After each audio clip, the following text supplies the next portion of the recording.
Nous sommes des signes. Nous sommes l'image et le présage pour le peuple.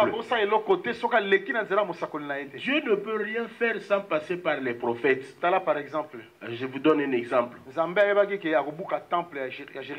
Dieu savait qu'il allait détruire le temple de Jérusalem. Il connaissait l'importance qu'avait le temple pour les Juifs. Les Juifs savaient l'amour qu'il avait pour le temple. Et Dieu, dans la bouche de Salomon, il a pris toute la vie d'Israël et l'a attaché au temple. C'est-à-dire, si tu détruis le temple, tu détruis leur amour. Si tu détruis le temple, tu détruis ce qui fait leur force. Si tu détruis le temple, tu détruis tout ce qui fait leur joie.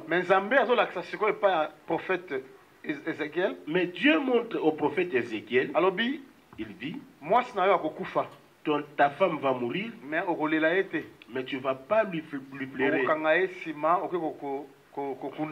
Tu vas l'emballer et puis tu vas aller l'enterrer.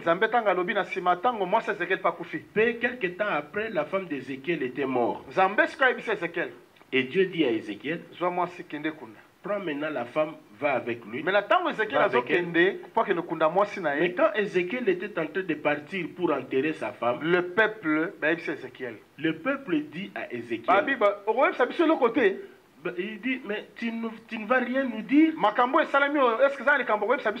Tout ce qui s'est fait là, est-ce que tu n'as rien à nous dire? Ézéchiel maintenant leur donne la prophétie. Comme ma femme est décédée, de la même manière, vous aussi, Dieu va détruire tout. Dieu va détruire ce qui fait votre joie, ce qui fait votre force, ce qui est l'objet de votre amour, c'est-à-dire le sanctuaire, le temple. C'est-à-dire le temple. Donc, la destruction à temple. On était en train de comparer la mort de la femme d'Ézéchiel avec le temple. Voilà pourquoi, après le temps, quand Jésus-Christ est venu sur la terre, les apôtres lui ont montré et l'ont dit, regardez cette belle maison. Regardez cette temple. Il leur a dit qu'il ne restera pas pierre sur pierre qui ne soit renversé. Maintenant, on lui a posé des questions qu'on voulait lui poser. Ça va se faire quand? L'événement se fera quand?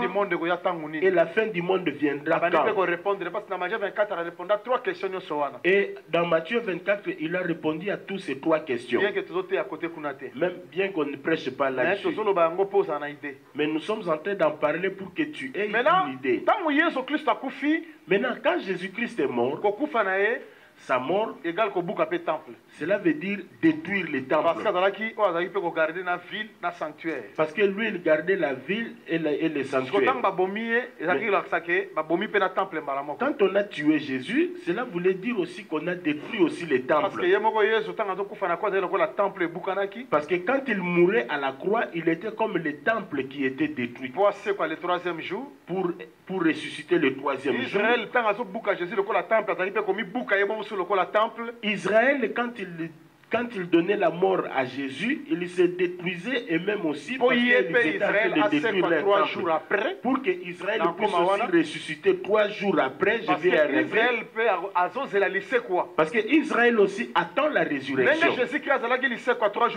Comme Jésus-Christ était la résurrection, 3 jours après, Jérusalem, Israël, le temple, ressusciter après 3 jours. De la même manière aussi, Israël, comme temple, va ressusciter 3 jours après. Il y a des frères qui me regardent et me disent, mais qu'est-ce qu'il veut dire? Je vais dire ceci. Romains chapitre 11 Romains chapitre 11 dit ceci. Si leur chute, c'était pour le salut des autres nations. C'est-à-dire quand on parle des nations, on parle des Français, des Japonais, des Congolais, des Chinois, des Arabes, des Angolais, tous ces gens-là, à l'exception d'Israël. Israël était un peuple à part. Nous, on nous comptait comme les nations. Voilà pourquoi dans l'histoire de la Bible, quand on dit... Le peuple qui est invoqué mon nom, le peuple qui est invoqué mon nom, là on ne parle pas de toi, on parle d'Israël. Israël. Oh, mon peuple est péri faute de connaissance. Mon peuple est péri faute de connaissance. C'est d'abord Israël. Nous devenons ce peuple après la croix. Mais avant c'est eux avant. Parce que avant, toi tu n'étais pas un peuple. Tu n'étais pas la nation de Dieu. Tu n'étais même pas la race de Dieu. Tu n'étais même pas. Il ne te connaissait même pas. Bien qu'il connaît toutes choses. Est-ce que vous comprenez? Ok. C'est-à-dire que quand Dieu nous a pris et que nous sommes entrés, et ils sont tombés. L'apôtre Paul a maintenant, l'apôtre Paul dit les chutes, il appelle ça comme les gens qui sont morts. C'est-à-dire que quand il regarde Israël, il voit que Israël est mort. Bon, vous allez comprendre ce que j'ai dit. Attendez. Je vais faire des démarches comme ça, vous allez comprendre. Je prends l'écriture que vous savez très bien. Psaume 10, Psaume 150. Verset 6. Psaume 150, verset 6. Il dit c'est lui qui a le souffle qui loue Dieu. Que tout ce qui respire loue. Que tout ce qui respire loue l'Éternel. Ça c'est un verset populaire. Même nous interdisons les gens que notre nourriture, que n'importe qui ne puisse toucher. N'importe qui ne puisse pas mettre le doigt dans notre nourriture, sinon ça va devenir amer. Ça va devenir notre nourriture. Laissez notre nourriture telle qu'il nous a été servi. Parce que notre Père qui nous les a servis, il le savait. Maintenant, les gens croient que quand on dit tout ce qui respire, c'est-à-dire que tout celui qui souffle, tout celui qui respire, tout celui qui loue Dieu. Ce n'était pas ça la pensée de Dieu. Psaume 150. Psaume 150.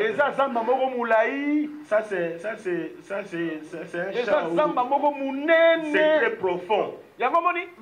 Celui qui respire l'Éternel après avoir collé l'instrument à David. On parle de celui qui respire loue l'Éternel après avoir parlé des instruments de David. Maintenant, les instruments de David, ce n'est pas les micros, tout ça, non.